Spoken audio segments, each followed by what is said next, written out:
first and foremost is to make everybody on this planet to understand that water is not a commodity, it's the life-making material. The stuff we are made of, over 2/3 of the planet is water, 2/3 of our body is water. But where is the water gone? Actually, water is not gone anywhere. Whatever water we had on this planet 1,000,000 years ago, we still have the same amount, it's not gone out of the atmospheric space. But it's just not where we need it. We are not able to service the people with the needed water. And what are the reasons? Why is it happening to us like this? I would limit myself to the situation in India. And in many ways, this situation is relevant to all tropical regions of this planet. India has been always referred to as land of 7 rivers, but we have over 700 rivers. It's a very richly veined land in terms of rivers. But in the last 50 years, the depletion of rivers on an average has been nearly 60% of depletion of water has happened in the rivers.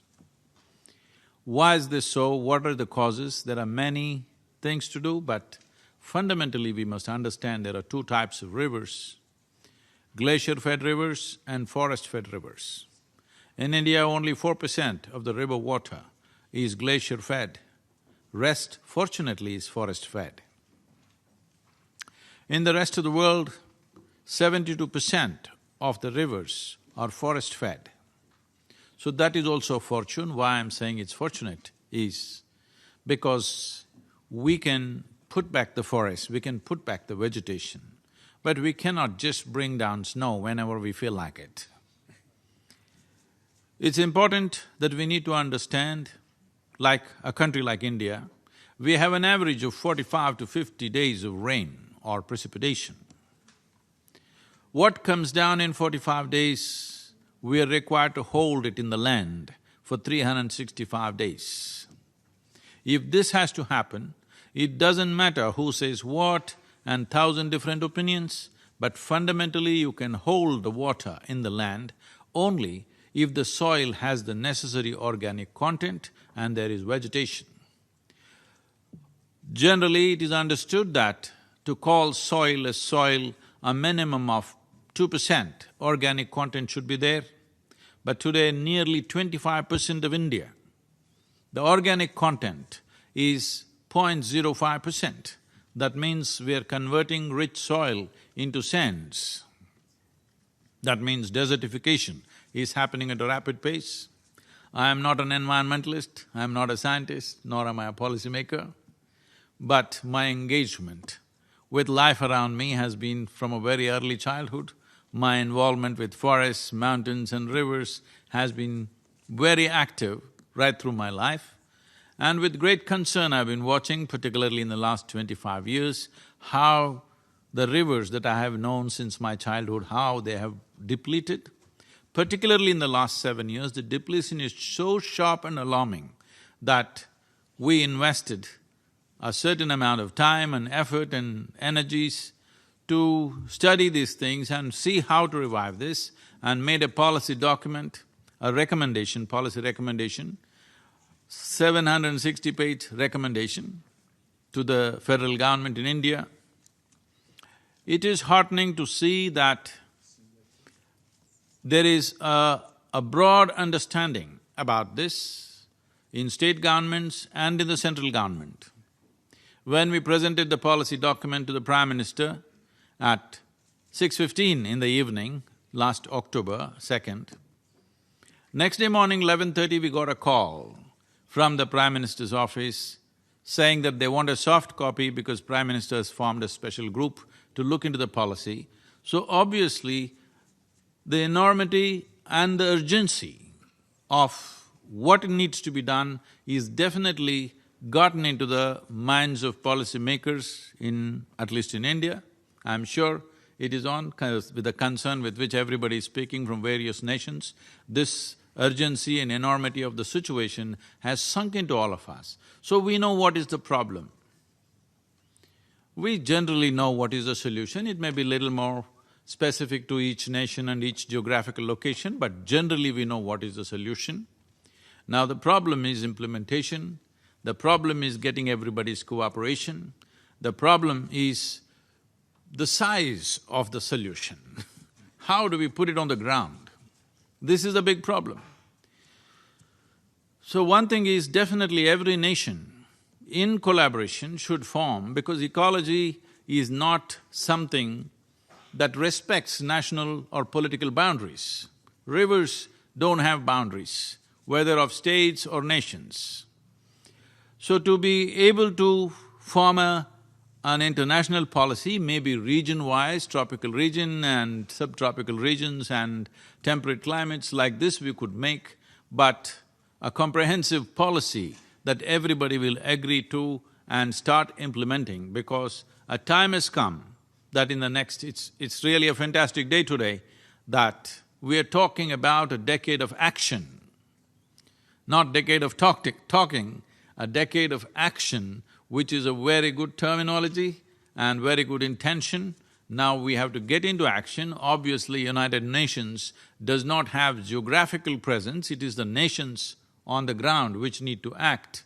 So whatever the advisories, whatever the decisions made must become policies in every nation. There are a variety of situations in this which are culturally linked, and we have to be sensitive to this, otherwise it won't work on the ground. So one thing we're doing in India is, one simple solution we offered is, in the riverine land in India, 25 to 27% is still owned by the government. So we are talking about all the government-owned lands except for allocations for next 50 years of development. Except for that, everything else must be converted into forests. The remaining nearly 70% of the land is farmland. You cannot ask a poor farmer who is fighting for his survival to save the river or ecology or the world. So, we have an economic plan with significant ecological impact, that is, a minimum of 1 kilometer on either side of the river should become tree-based agriculture. We have in small models proven that by moving from crop-based agriculture to tree-based agriculture, the farmer's income can go up anywhere between 3 to 8 times. And this is an economic plan, but significant ecological impact will happen. There are encroachments, there are sand minings, and there are various other things. For all these things, we have a policy recommendation. These recommendations are very implementable and practical, which is relevant to every tropical nation, as I said earlier. But the important thing is we need to understand these are the two types of rivers we have, forest-fed and glacier-fed. Glacier-fed rivers, we just have to look up and pray that something right happens. But forest-fed rivers, we can revive. Fortunately, it's more than 70% of the world's rivers, and over 90% of Indian rivers are forest-fed. So, getting them back is not such a big challenge if there is a committed approach to this. Maybe we will not be able to put back forests, but we can definitely put back tree cover in the form of tree-based agriculture. For example, India is right now importing nearly $7 billion worth of timber. So we are trying to get a policy across that there was a colonial policy that if you cut a tree on your land, you can't transport it, you need permission to do it. We are trying to take away these old rules so that people will be encouraged to plant forest trees on their land, because it'll be an economic proposition. Without making ecology, without marrying ecology and economy, there is really no solution, because if there is no economic benefit, getting the masses involved is not going to happen. A dynamic policy is needed, but very important thing is a mass involvement of people.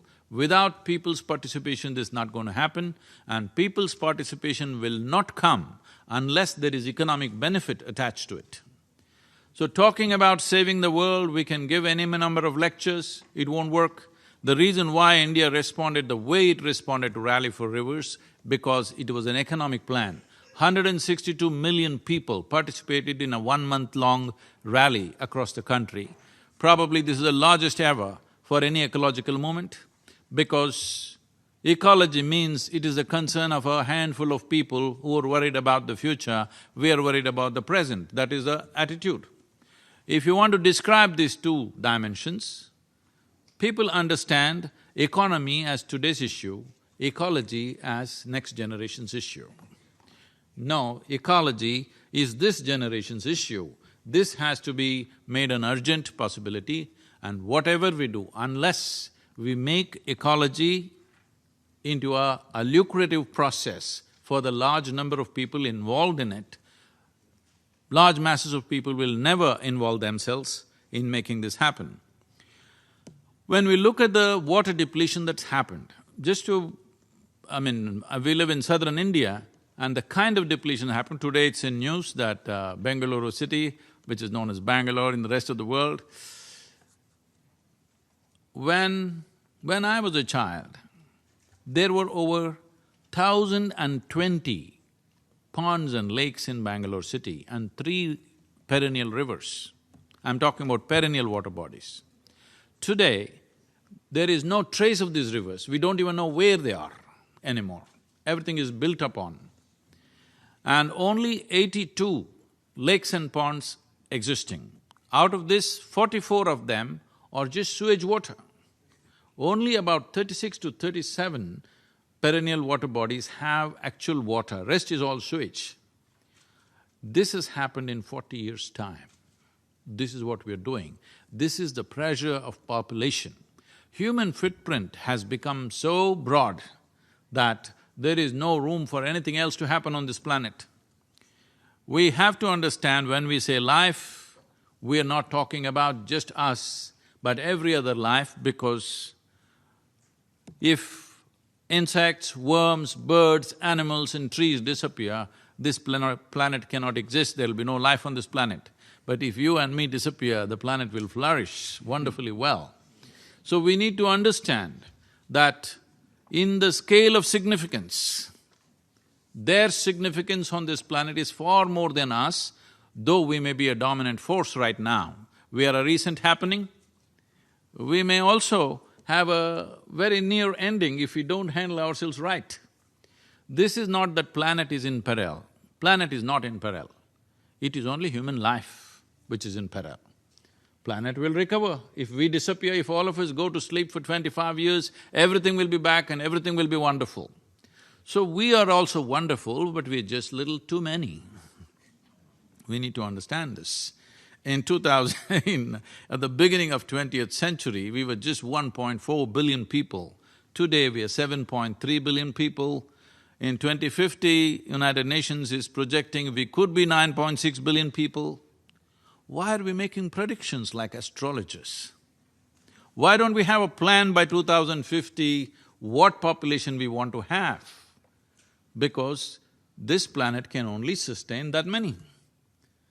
But we don't have a plan, we are going on making predictions. It's time, a decade of action must seriously consider population, because that is the big elephant in the room. We don't have an ecological crisis, we have a population crisis. We're just too many people. If we don't plan for a sensible population in the future, if we do not consciously bring it to some kind of solution, nature will do it in a very cruel way. That's all you're seeing. What you're seeing as water crisis is nature's way of controlling our population, and this could become very severe. And from what I see, India and some of the African nations will take the first beating on the way. They will get the first beating. In fact, the most severe impact will be on India and African nations. So, this is a very deep concern. This is not like I'm trying to paint a doomsday picture, but if we go on business as usual, we are getting there, there's no question about it. And As we have seen in India, many villages are completely empty now. People have moved away from the village because there's no water anywhere. Whole villages are gone. So this essentially means as water crisis progresses, more and more people will try to migrate to the city.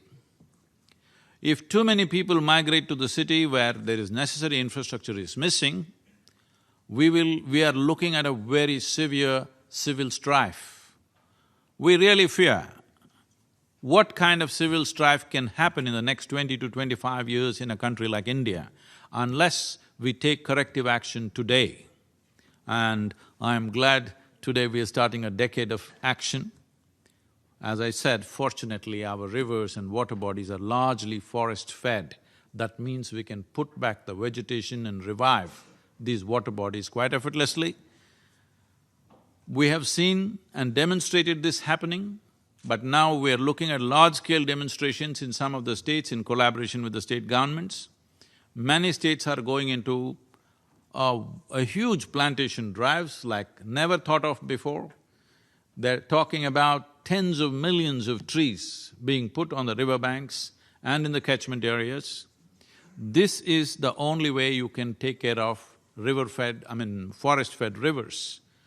Ice-fed rivers, glacier-fed rivers are a different matter. That is not going to change just like that. That has to go through a whole lot of process. Above all, today I would like to appeal to every one of you. As I said, if not an entire globe, at least region-wise, cooperation and common policies are a must for the future well-being of generations to come. Thank you very much.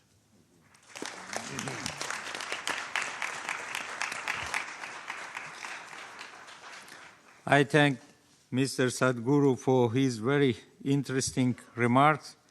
There is no doubt that your great experience and initiatives will raise awareness across the world regarding deteriorating conditions of rivers and encourage people to take actions. Your remarks have certainly enriched our discussions. Excellencies, dear participants, I now open the floor for comments and questions. First, one of on my list is Mr. Peter Ng, Chief Executive of Public Utilities Board, Head of the Singapore National Water Agency. Please, the floor is yours. Excellencies, do you agree with me that potable reuse should be made a priority for the world if we are serious about achieving SDG 6?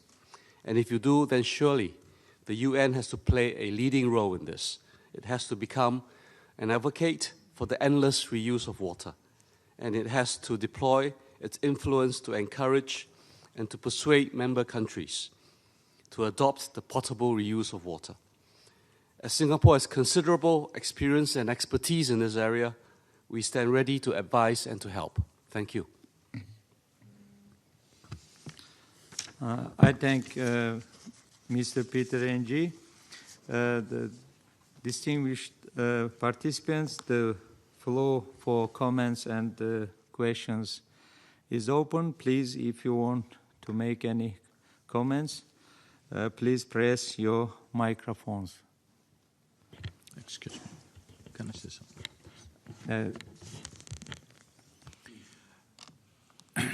Recycling and reusing water is no more an optional thing. It's something that we have to do because of concentrated populations in cities. But one most important thing which generally not been addressed in most nations is, as we know, over 70% of water consumption is agriculture. In India, it is 84% is agriculture. Shifting from flood irrigation to micro-irrigation would make a huge difference. But micro-irrigation has its problems when land holdings are very small. So aggregating the irrigation process is an important part of this. Only if we do that, water consumption could come down in a way that it's significant and noticeable. Reuse of city water, whatever domestic water we use, is definitely has to be done, there's no question about that. But micro-irrigation, moving into micro-irrigation, aggregating irrigation process is a very important step that nations need to take.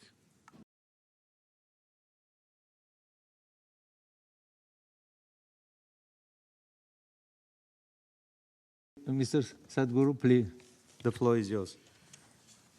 It's truly commendable that we've heard that the Prime Minister of Singapore consumes recycled water to make the point how safe it is.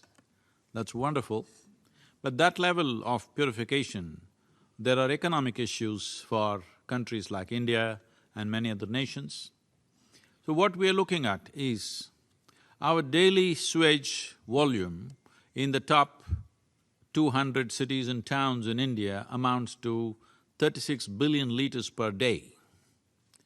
This can easily irrigate anywhere between 3 to 9 million hectares of land with micro-irrigation.